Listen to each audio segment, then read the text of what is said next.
أهلا بيكم وفيديو جديد وفكرة عن كتاب مع مروة. عنوان كتاب النهاردة اعترافات مضيفة جوية للكاتبة نهى ماضي. الكتاب من نوعية أدب الرحلات وهو سيرة ذاتية للكاتبة.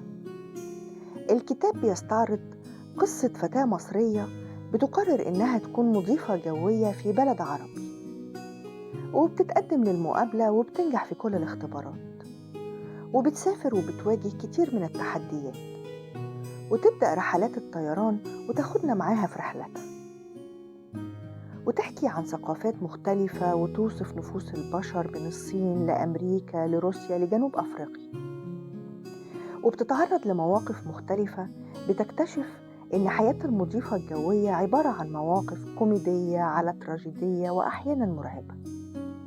وبعد 8 سنوات من الطيران بتقرر الرجوع لبلدها. الكتاب باللغة العامية بتستعرض فيه الكاتبة جزء من قصة حياتها والمشكلات اللي بتتعرض لها المضيفة ونظرة المجتمع لمهنتها، وبتتمنى تغيير وجهة نظر المجتمع العربي لمهنة المضيفة الجوية.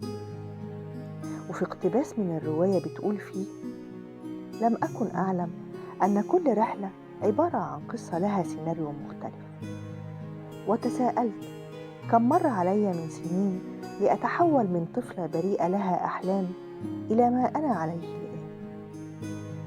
لماذا اختاروا اللون الأصفر للتعبير عن الابتسامة القاحلة رغم أنه مبهج؟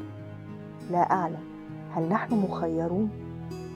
لم أخير في تكوين شخصيتي، ولم أخير في المجيء إلى الدنيا من عدم، ولا حتى خيرت في من يهواه قلبي، ولا من أشفق عليه من قسوتي. هل خير الشيطان في التوبة؟ وهل كان مقدرا لي السفر أم أنه اختياري؟ سعدت بوجودكم معايا، وإلى لقاء جديد وفكرة عن كتاب مع مروة.